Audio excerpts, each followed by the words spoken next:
সবাই রাইসের head office সমেত বিভিন্ন শাখা থেকে বিভিন্ন স্টুডেন্টরা সবাই মিলে দিল্লি বোর্ড ক্যাম্পে যাচ্ছি, কারণ আমরা সবাই জানি একটা নোটিফিকেশন বেরিয়েছিল যে WBCS প্যাটার্নটা ইউপিএসসিতে পরিবর্তিত হচ্ছে, যেটা ডেসক্রিপটিভ প্যাটার্নে হবে, এবং সেই প্যাটার্ন সম্পর্কে যাতে আমরা অ্যাডভান্স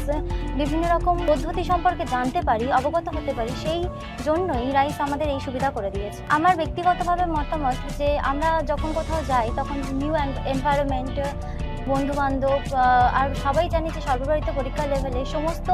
জায়গায় আমাদের শিফট করতে পারি, তাই আমরা যেহেতু নিজেদের রাজ্য থেকে একটু বেরিয়ে অন্য জায়গায় ঘুরতে পারি, তার জন্য আমাদের এক্সপিরিয়েন্স অনেকটা বেশি অ্যাডভান্স হয়ে যায়, যার জন্য আমরা অন্যদের থেকে অনেকটা এগিয়ে যেতে পারি। পরিবার ছেড়ে আসতে প্রথমত সবার একটু দুঃখ হয়, কিন্তু এখানকার স্যাররা এতটাই ভালো যে পুরোটাই বন্ধুদের মতো খেয়াল রেখেছে, আমাদের যাতে কোনো রকম অসুবিধা না করতে হয় তার জন্য সমস্ত রকম সুবিধা করে রেখেছে। এখানে থেকে আমার বাড়ির মতোই মনে হচ্ছে, যে সমস্ত রকম সুবিধা পাওয়া, যা বলছি তাই সঙ্গে সঙ্গে পেয়ে যাওয়া, সব কিছুই স্যারেদের দায়িত্ব, স্যারেরা করছে আমাদের জন্য।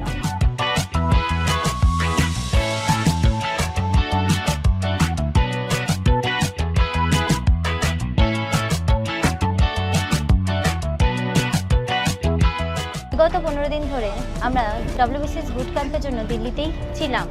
এখন আপাতত আমরা বাড়ি যাচ্ছি, কিন্তু এই বাড়ি যাওয়া আর আসার মাঝে যে বিগত 15 দিন ছিল, সেই 15 দিনে আমরা প্রচুর অভিজ্ঞতা অর্জন করেছি। নতুন পরিবেশের সাথে কীভাবে মানিয়ে নিতে হয়, নতুন মানুষদের সাথে কীভাবে চলতে হয়, সবার সাথে মিলেমিশে বাঁচতে হয়, বন্ধুদের সাথে কীভাবে নতুন নতুন বন্ধু তৈরি করতে হয়, সবার সাথে বন্ধু করে পারস্পরিক সহানুভূতির সাথে কীভাবে থাকতে হয়, এগুলো সব কিছুই এই অভিজ্ঞতার মাধ্যমে আমরা শিখতে পেরেছি।